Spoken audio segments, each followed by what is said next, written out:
Revelations, a short story by Katherine Mansfield. From 8 o'clock in the morning until about 11:30, Monica Tyrell suffered from her nerves, and suffered so terribly that these hours were agonizing simply. It was not as though she could control them. "Perhaps if I were 10 years younger," she would say. For now that she was 33, she had queer little way of referring to her age on all occasions, of looking at her friends with grave, childish eyes and saying, "Yes, I remember how 20 years ago," or of drawing Ralph's attention to the girls, real girls, with lovely youthful arms and throats and swift, hesitating movements, who sat near them in restaurants. "Perhaps if I were 10 years younger. Why don't you get Marie to sit outside your door and absolutely forbid anybody to come near your room until you ring your bell?" "Oh, if it were as simple as that!" She threw her little gloves down and pressed her eyelids with her fingers in the way he knew so well. "But in the first place, I'd be so conscious of Marie sitting there. Marie shaking her finger at Rudd and Mrs. Moon. Marie as a kind of cross between a wardress and a nurse for mental cases. And then there's the post. One can't get over the fact that the post comes, and once it has come, who could wait until 11 for the letters?" His eyes grew bright. He quickly, lightly clasped her. "My letters, darling?" "Perhaps," she drawled softly, and she drew her hand over his reddish hair, smiling too, but thinking, heavens, what a stupid thing to say. But this morning she had been awakened by one great slam of the front door. Bang! The flat shook. What was it? She jerked up in bed, clutching the eiderdown. Her heart beat. What could it be? Then she heard voices in the passage. Marie knocked, and, as the door opened, with a sharp, tearing rip-out flew the blind and the curtains, stiffening, flapping, jerking. The tassel of the blind knocked against the window. "Eh, voilà!" cried Marie, setting down the tray and running. "C'est le vent, madame. C'est un vent insupportable." Up rolled the blind. The window went up with a jerk. A whitey greyish light filled the room. Monica caught a glimpse of a huge pale sky and a cloud like a torn shirt dragging across before she hid her eyes with her sleeve. "Marie, the curtains! Quick, the curtains!"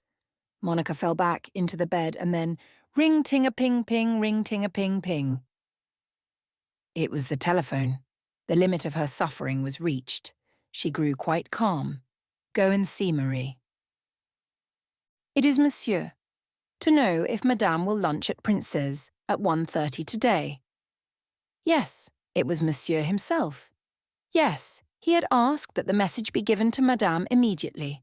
Instead of replying, Monica put her cup down and asked Marie in a small, wondering voice what time it was.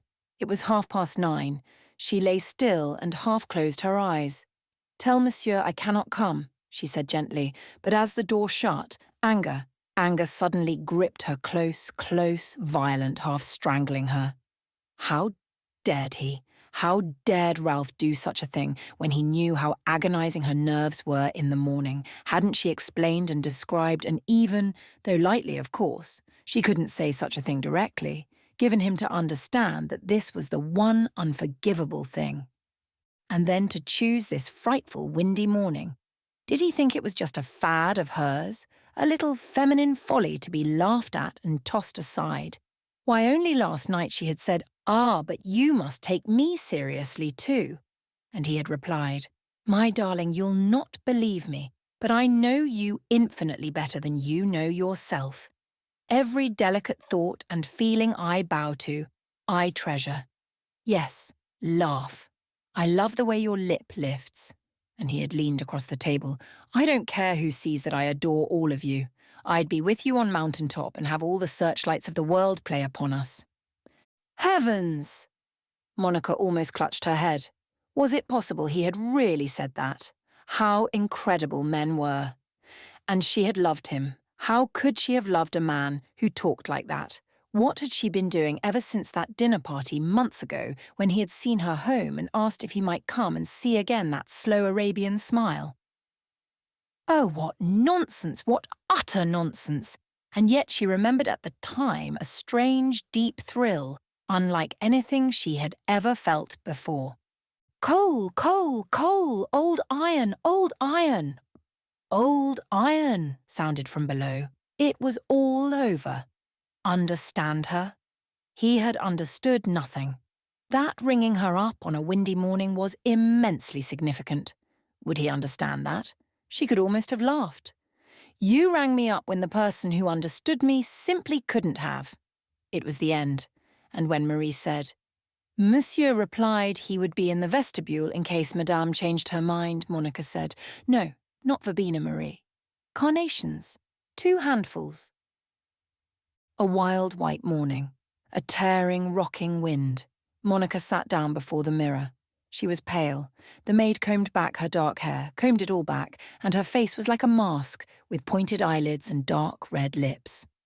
As she stared at herself in the bluish, shadowy glass, she suddenly felt, oh, the strangest, most tremendous excitement, filling her slowly, slowly, until she wanted to fling out her arms, to laugh, to scatter everything, to shock Marie, to cry, I'm free, I'm free, I'm free as the wind. And now all this vibrating, trembling, exciting flying world was hers. It was her kingdom. No, no, she belonged to nobody but life. That will do, Marie, she stammered. My hat, my coat, my bag, and now get me a taxi. Where was she going? Oh, anywhere. She could not stand this silent, flat, noiseless Marie, this ghostly, quiet, feminine interior. She must be out, she must be driving quickly. Anywhere, anywhere. The taxi is there, madame. As she pressed open the big outer doors of the flats, the wild wind caught her and floated her across the pavement. Where to? She got in and, smiling radiantly at the cross-cold-looking driver, she told him to take her to her hairdresser's. What would she have done without her hairdresser? Whenever Monica had nowhere else to go to or nothing on earth to do, she drove there. She might just have her hair waved, and by that time she'd have thought out a plan. The cross-cold driver drove at a tremendous pace, and she let herself be hurled from side to side. She wished he would go faster and faster. Oh, to be free of princes at 1:30, of being the tiny kitten in the swansdown basket, of being the Arabian, and the grave, delighted child and the little wild creature. Never again, she cried aloud, clenching her small fist. But the cab had stopped, and the driver was standing holding the door open for her. The hairdresser's shop was warm and glittering. It smelled of soap and burnt paper and wallflower brilliantine. There was Madame behind the counter, round, fat, white, her head like a powder puff rolling on a black satin pincushion. Monica always had the feeling that they loved her in this shop and understood her. The real her. Far better than many of her friends did. She was her real self here, and she and Madame had often talked, quite strangely, together. Then there was George who did her hair, young, dark, slender George. She was really fond of him. But today, how curious. Madame hardly greeted her. Her face was whiter than ever, but rims of bright red showed round her blue bead eyes, and even the rings on her pudgy fingers did not flash. They were cold, dead, like chips of glass. When she called through the wall telephone to George, there was a note in her voice that had never been there before. But Monica would not believe this. No, she refused to. It was just her imagination. She sniffed greedily the warm, scented air and passed behind the velvet curtain into the small cubicle.